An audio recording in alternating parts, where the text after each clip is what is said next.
Now let me ask you a question. Do you want stronger gun laws in this country? Yes! Do you want your representatives to listen to you and not the gun lobby? Yes! Well, let me tell you how you can make that happen. We have volunteers with orange shirts and red lanyards stationed at the entry to the rally and at the end of the march with postcards for you to sign. They're going from 72nd to 67th, and they're going to be at 45th and 6th Avenue at the end of the march. We will send the signed postcards to your representative. Please find these volunteers either at the entrance to the rally or at the end of the march. We have 2 sets of postcards. First, there's a federal postcard addressed to your representative in the House. These postcards are advocating for the Fix NICS Act and universal background checks. These laws together would ensure that the background check system gets all the information it should have from states and agencies, and that all dangerous people have to go through a simple background check to get a gun. It is past time that Congress enact these common sense, bipartisan measures. Yes! The second postcard is for the New Yorkers. It is addressed to your state senator and advocates for legislation that would create extreme risk protection orders. This law would allow a court to remove guns from a troubled person's house if they are a danger to themselves or others. If a law like this was in place in Florida, the Parkland shooting may never have happened. Yeah! The state Senate must pass this law to ensure that no New Yorker ever has to experience the pain endured by the survivors of the Parkland shooting. I am asking you to please sign these postcards and to add your own personal message in the space we've left you. It's going to take a lot to beat back the gun lobby. The politicians, they're scared of you. They're scared. They're scared that so many people from all walks of life and all races and all ideologies have come together today to march for stronger gun laws. But we need to drive it home that we will not rest until we are safe from the scourge of gun violence. When your representative is drowning in a sea of postcards from their constituents, outraged about their lack of action, I assure you, they will find it difficult to ignore.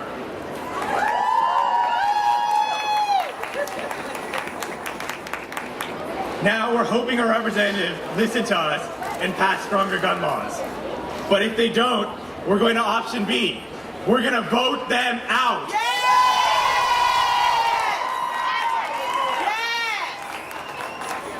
We have volunteers from Headcount and League of Women Voters here registering people to vote. Let me ask you a question. How many people here are registered to vote? Raise your hand. Raise your hand. Keep your hands up. Now everybody who's not raising your hand and who's eligible to vote, I want you to find one of these volunteers right now and register yourself to vote. Headcount volunteers are wearing highlighter yellow t-shirts, and League of Women Voters volunteers are carrying yellow backpacks. They are positioned at the entry point to the rally, they will be at the end point of the march, and they are spread amongst the crowd as well. Voting is the best way we can influence our representatives and get them to pass stronger gun laws. Democracy! Please register to vote if you haven't already, and make sure you go out and vote in the elections this year.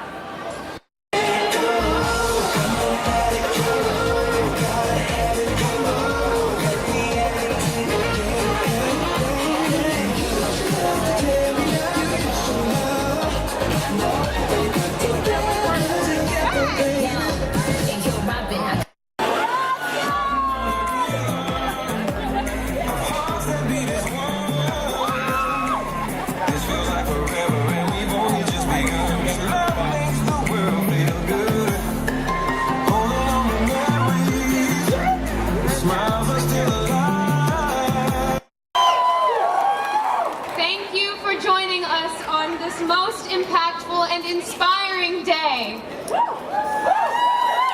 My name is Alex Clavering. And I'm Kelly Rogers. Hi. We are two of many student organizers who worked around the clock for the past 5 weeks to bring this march to fruition. Today, we stand in solidarity with all those whose lives have been impacted by the scourge of violence which has invaded our schools and torn apart communities and homes. Our presence here today, joining the students of Parkland, is a compelling message about the breadth and power of democracy. Today, we replace apathy with action. As we march with over 200,000 New Yorkers. When Alex and I embarked on this journey, we didn't know what to expect. After the devastating loss of 17 more, yes, more, precious lives on February 14th, 2018, so many of us jumped in headfirst with little understanding of just how life-changing this experience would be. We all united under the obvious notion that we had to do something. We are so grateful to have had this opportunity, and we hope our work today makes you proud. We want today to be about the survivors of these preventable attacks and to shine a light on those student activists who have been marching long before us. Today, we want to tell stories not just about gun violence in our schools, but in those communities and neighborhoods who have faced these challenges for years. We recognize you, and we expect our media to recognize you as well. Our activism is worthless if it is not intersectional. We must not lose sight of this.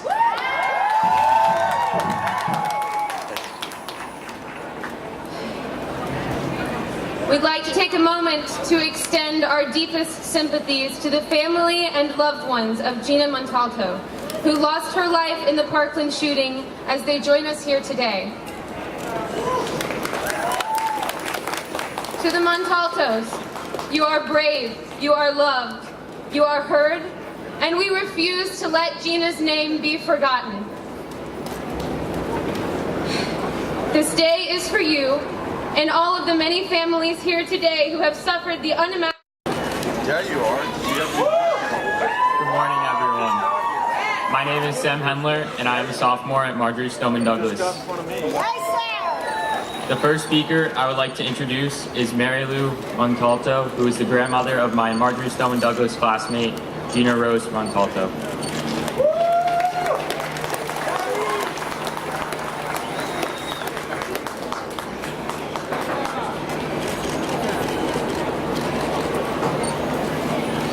Let me just say thank you, all of you, each and every one of you, for coming today.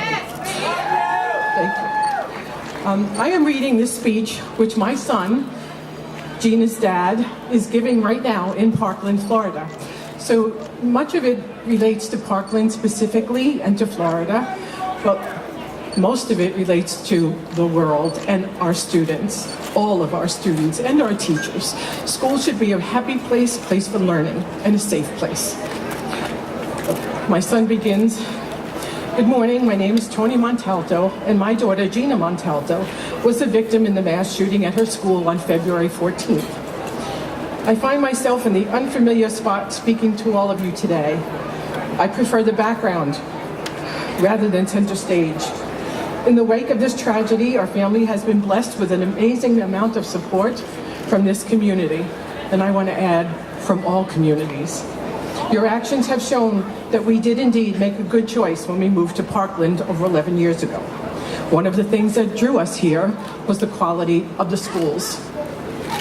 The teenagers we have seen step forward to drive this groundswell of support on the issues before us today have reflected a positive light on their parents and the entire community of Parkland. We are so proud of them. To our legislators and political leaders, we hope you are listening to your constituents assembling around the country today.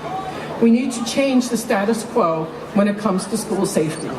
The families of the victims in our community helped persuaded the governor of Florida to pass the Marjorie Stoneman Douglas High School Public Safety Act into law. As evidenced by the news reports, the provisions of this law are making us safer already. This historic legislation was an important first step, but it is just a first step. Compromise is a must. The only way the world works is by compromise. It works in families, in marriages, in commerce with the buyer and seller. Our system of government, with its inherent checks and balances among the three branches, depends on compromise to work properly. The only way to get the change we are demanding here today is for both political parties to stop blaming each other and to come together in an agreement that makes real change. We need action.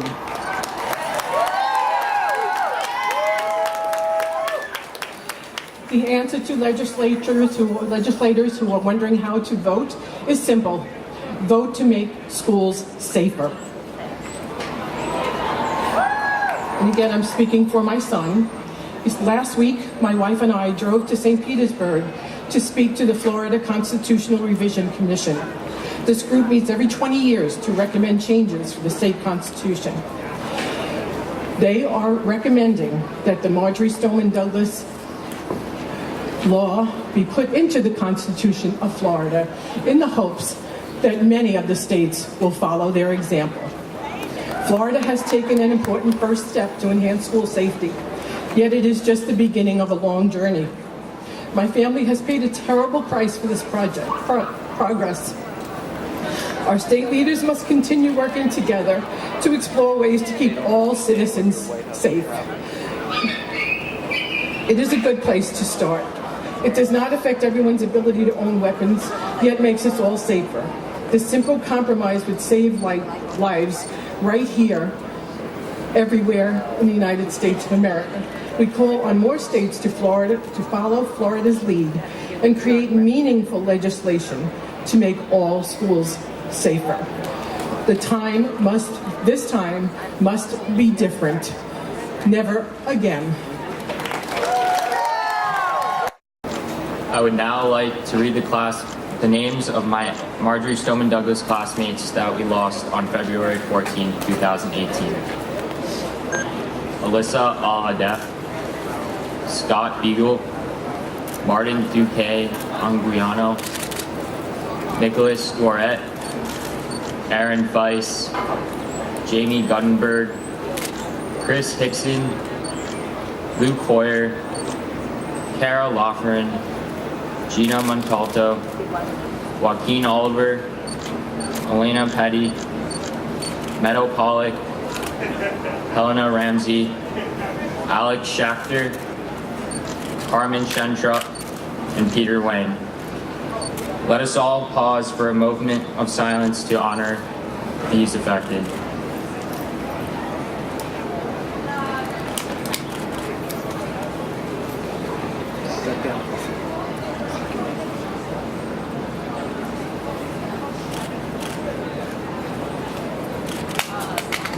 Thank you. My name is Lola Tung. I'm 15 years old and I'm from Manhattan. It's an honor to be marching alongside all of you today. I'd like to introduce these Broadway kids to you all. They are a group of young professional performers. They'll be performing an original song written by two Marjorie Stoneman Douglas students and survivors about gun violence in America called Shine. Thank you and welcome them to the stage.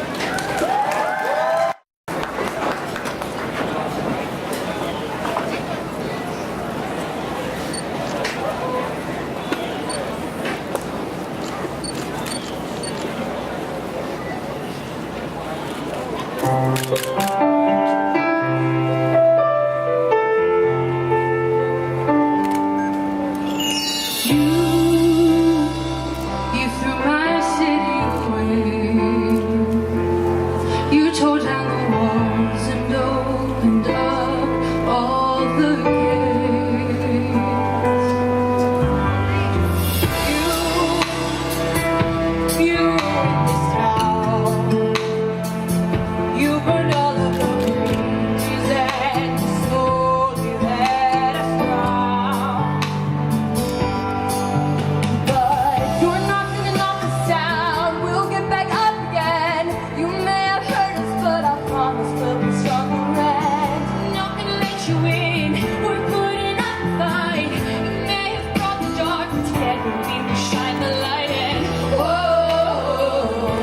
will be something special.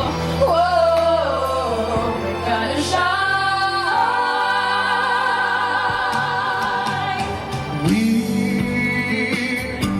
We're gonna stand tall. Gonna raise up our voices so we never, never fall. We're done with all your little games. We're tired of hearing that we're too young to ever make a change. Make a change. You're not gonna knock us down. We'll get back up again. You may have hurt us, but I promise we'll be stronger. And we're not gonna let you in. We're putting up a fight. You may have brought the dark, but together we will shine a light. We can hide a little higher. We can love a little more. Laugh a little louder. We can stand up and roar. We all come together. We'll be alright. Stand up for one another, and we'll never give up the fight. We refuse to be ignored by those who will not listen. The smallest words can make the biggest difference. Demand action from your politicians. Be the voice for those who don't have one. Everyone deserves to be safe. We won't go to school in fear. Together we have the power to change the world. You're not gonna knock us down. We'll get back up again. You may have hurt us, but I promise we'll be stronger. And We're not gonna let you win. We're putting up the fight. You may have brought the dark, but together we will shine the light. You're not gonna knock us down. We'll get back up again. You may have hurt us, but I promise we'll be stronger. And we're not gonna let you in. We're putting up a fight. You may have got the dark, but together we will shine a light. Whoa, we will be something special. Whoa.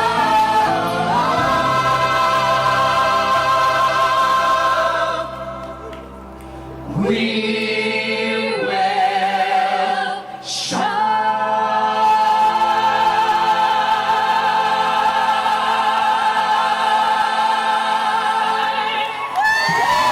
Julie Bonner, and I'm from Parkland, Florida.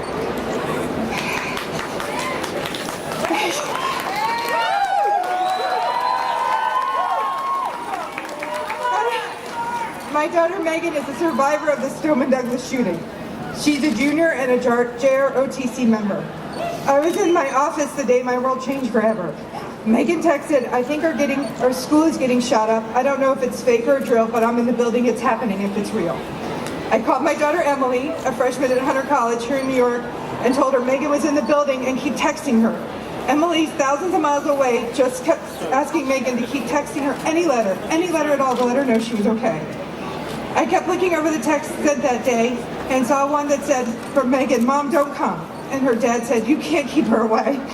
And my daughter, the one caught in the building, hearing gunshot, answers, "I know, but I don't want something to happen to her too." The fear you feel when you cannot protect your child and see they are safe will change you forever.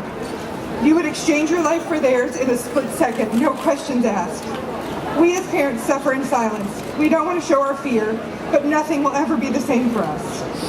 No parent or child should ever have to live through what the families did that day, February 14th in Parkland. Look, I never truly understand what my children have lived through. They have grown up with active shooter drills and lockdowns in elementary, middle, and high school. They have lived with the fear that someone is going to hurt them since they were 6 years old. These kids tell us we don't understand, and you know what? We're right. We never will. We may never truly understand, but I can promise you, we stand beside you, and we will help you get your message out and be heard. Please lead the way. To quote my daughter Emily, it's time to shut up, sit down, and listen. And now, it's with great pride I introduce my daughter, Megan Bonner.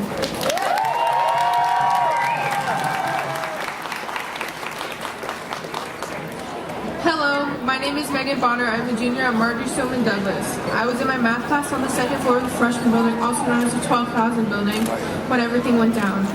I was on the second floor when I heard the first couple of shots. There had been a rumor going through the school that there would be a drill that nobody knew about and they would shoot blanks to scare us. I looked at the kid next to me, seeing as I was the second one closest to the door. and told him to close the door, which was the procedure for the code red drills. I then started texting my friend because I didn't want to scare my parents. He was already evacuated by Westglades, he told me. I kept myself calm because the kids next to me were freaking out. I figured if everyone starts freaking out that nothing would get done, and I knew I needed to stay calm to help in any way I could. We shut off the lights and ran to the corner of the classroom. My teacher peeked his head out of the class to grab any kids in the hallway, and luckily the kid who just gone to the bathroom made it back. If he was a second later, he'd be laying on the ground outside of our class. I ended up texting my parents, I don't know if this is a drill or not, but someone with a gun is in our school. They later told me their stomachs dropped as they read that message. My mom then texted me that it was real and told me to stay where I was. I was convinced that nothing would happen to me because the kid I told to close the door was standing next to the door. I remember him telling us that he wouldn't let the shooter in no matter what. Another boy joined him. I felt protected by two 15-year-old boys who promised to do anything in their power to keep my class safe. Then the shooter banged on our door trying to get in as he ran up and down the hallway. Those boys who never moved an inch. I can't remember much else I was feeling in that moment because I was in shock. It had caused me to black out. I felt numb. I felt like time had slowed down and I was sitting in that room for hours. When we were finally let out of the building by SWAT, a police officer pulled me and my friend over to the side because he saw we were in our JROTC uniforms. He asked if we knew Nick Cruz and told us that he was a shooter. I wasn't surprised. I was 15 years old when I knew Nick Cruz wasn't okay. The first time I spoke to him, I knew something was wrong with him. And I know I'm not the only one who felt this way. He was reported many times with my friends. He was stalking and threatening physical harms to my friends, and nothing was ever done or reported. My friends were home not feeling safe, not knowing what he could be doing. One of my friends and a fellow JROTC member, Elena Petty, we called her Junior Petty, Little Petty. She always had a smile on her face and always seemed happy, like nothing could bother her. She was such a nice, kind-hearted kid. I remember waking up the next morning and feeling so empty. Parkland felt empty. I remember seeing on Snapchat that she was missing, and I kept thinking that she would be okay and they would find her. But the next morning I found out that she died, and I couldn't stop crying. The adults failed us, and now 17 people are dead. 14 kids I saw every day from elementary school to middle school and then high school that are never going to live the life I have the privilege of living. This will never leave me. It has been over a month and I still can't wrap my head around what happened that day. There's so much more that could have been done to prevent this. I want to see change. I don't want to feel unsafe in school anymore. I want to see change.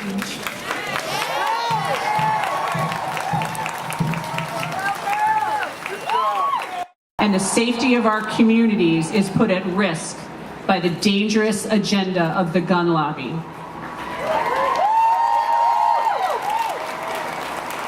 I am marching today to honor all victims of gun violence. While mass shootings like the one I survived and the students and educators we joined from Parkland survived, and they get the most media attention, it's the day-to-day types of gun violence that often go unheard. Families across the country are torn apart when guns are used in suicide, domestic violence incidents, and in city violence.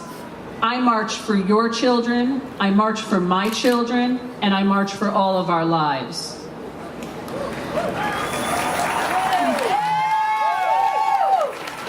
Gun violence shatters communities, destroys families, and ruins lives.